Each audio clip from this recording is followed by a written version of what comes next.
Λοιπόν, πάμε τώρα, θα κάνουμε μια στάση για το Φιστίκι Fest.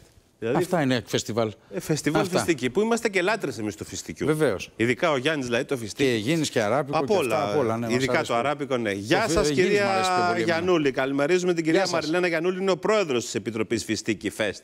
Και θα μας πει τι θα γίνει στο Φιστίκι Fest. Καλημέρα και από την Αίγινα. Σήμερα είναι μεγάλη μέρα για μας. Καταρχήν σας ευχαριστούμε που μας δίνετε το βήμα να μιλήσουμε για το Φιστίκι Fest.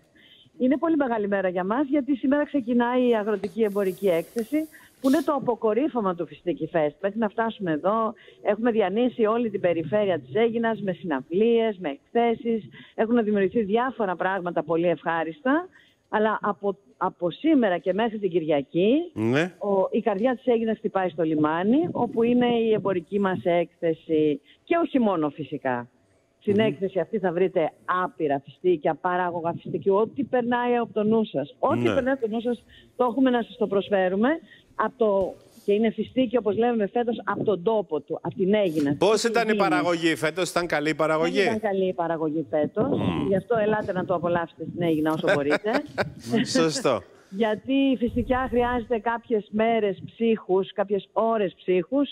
Και είχαμε πολύ λίγες τον περσινό. Είναι το Σαββατοκύριακο, είναι όλη αυτή η έκθεση? Ξεκινάει από σήμερα Πέμπτη, Παρασκευή, Σάββατο, Κυριακή. Φανταστικά. 4 μέρες, 4 νύχτες με συναυλίες, 4 μέρες με γεγονότα, με events που έχουν να κάνουν με εικαστικά θέματα, και με φαγητό, με φιστίκια δηλαδή. Καταρχάς, πας τρως φιστίκια, είναι υπέροχο. Κάνουν ένα μέλι με φιστίκι Αιγίνης, που είναι πάρα πολύ ωραίο.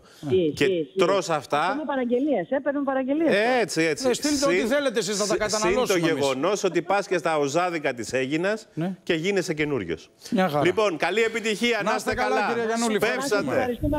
Τίποτα, να είστε καλά. Εμείς ευχαριστούμε. Καλή επιτυχία, να είστε καλά.